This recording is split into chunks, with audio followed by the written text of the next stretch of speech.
Hello বন্ধুরা, সুপর্ণা রান্নাঘরে আজ সকলকে স্বাগত জানিয়ে আমি আজকে নিয়ে এসেছি। এটা শীতকালীন মাছ হলেও এখন 12 মাস পাওয়া যায়, কিন্তু রান্নাকে পদ্ধতি আলাদা করে করেছি। নিয়ে নিয়েছি ডাঁটা আর লম্বা লম্বা করে আলু, কাঁচা লঙ্কা দিয়ে ঝোল হবে, গরম পড়ে গেছে, আর বোয়াল মাছ। এবার বোয়াল মাছগুলোকে আমি একটু নুন আর একটু হলুদ, মানে হলুদটা একটু বেশি পরিমাণেই দেবো, দিয়ে ভালো করে, কারণ একটু তেল তেলে মাছ তো হলুদটা ঠিকভাবে গায়ে বসবে না, তখন সাদা সাদা ফ্যাটফ্যাটা লাগবে ঝোলের মধ্যে। তার জন্য একটু আমি হলুদটা একটু বেশি অন্য দিনের থেকে মাখিয়ে নিলাম।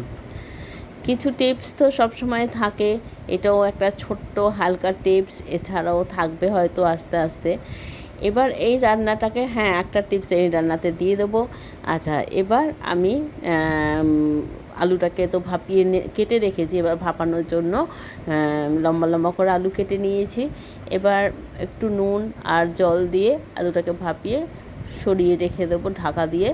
পরে আমি একটা কড়াই বসাবো মাছটা রান্না করার জন্য।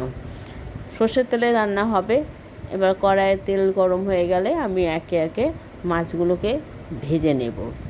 মাছ ভাজতে গিয়ে দারুণ বিড়ম্বনার মধ্যে পড়লাম। তো এটা টিপস নয়, এটা হচ্ছে যে একটা সাবধানতা, ছোট ছোট ক্ষুদে গৃহিণীদের জন্য, নববধূদের জন্য এই বোয়াল মাছ থেকে কিন্তু খুব সাবধান।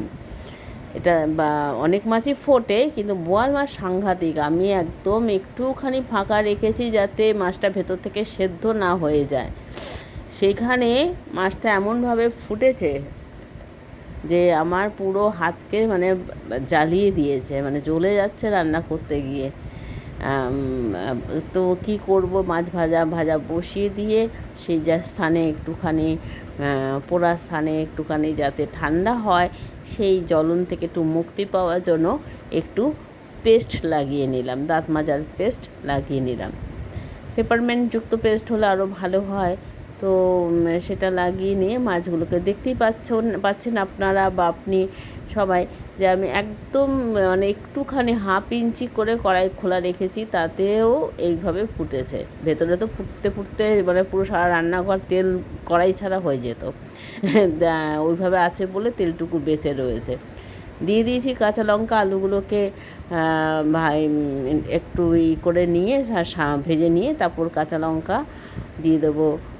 এটা কিন্তু একদম পাতলা ঝোলের মতনই হবে, তাই অন্য কোনো খুব একটা মশলা যাবে না, কিন্তু কি মশলা দেওয়া যেতে পারে সেটাই টিপস।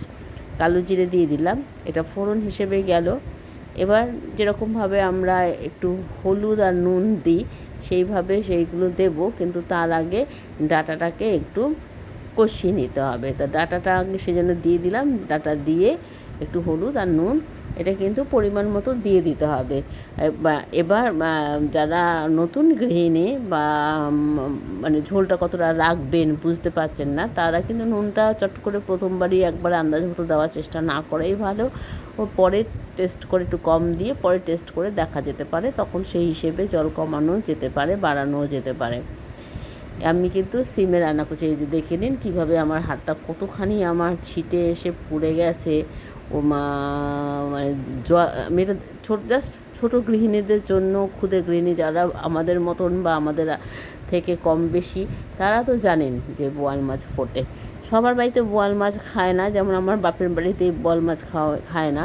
এটা যাই হোক, এটা নুন হলুদ দিয়ে যখন নাকি নিজস্ব নির্যাস দিয়ে ডাঁটাটা যখন নরম হয়ে যাবে ঢেকে দেওয়ার পরে, তখন আমি এখানে অর্ধেক চামচ গোলমরিচ নয়, এটা ধনে গুঁড়ো দিলাম। এখানে টিপসটা হচ্ছে, এই ধনে গুঁড়োর পরিবর্তে আপনারা চাইলে গোলমরিচ দেবেন, সেটা কিন্তু আরও সুস্বাদু হবে।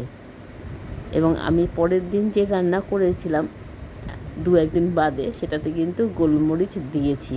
জানি না সেটার ভিডিও করিনি, কারণ এই একই সপ্তাহের মধ্যে দুটো ভিডিও একই জিনিসের ভালো লাগবে না দেখতে, তাই এই টিপসটা কিন্তু সবার জন্য রইল। এবার জলটা মজে গেলে পরে আমি এই আলুটাকেও একটু সাঁতলে নেব, তার কারণে ভাজা আলু কিন্তু সাঁতলে নিচ্ছি এই কারণে যে ধনের যে একটা এসেন্স সেটা যেন পুরো ডাঁটা এবং আলুর মধ্যে পাওয়া যায়। কিন্তু জলটা একটু বেশি মাত্রায় শুকিয়ে গেছে, তাই আমি অল্প সামান্য 2 চামচের মতো জল দিয়ে আমি এটাকে একটু বেশি না 2-1 মিনিট 1.5 মিনিট সময় নিয়ে আমি গ্যাস কমিয়ে রেখেছি, তাই আমার 2 মিনিট লেগেছে। এবার আপনার গ্যাস বাড়ানো থাকলে সেটা 1 মিনিটের থেকেও কম সময় লাগবে।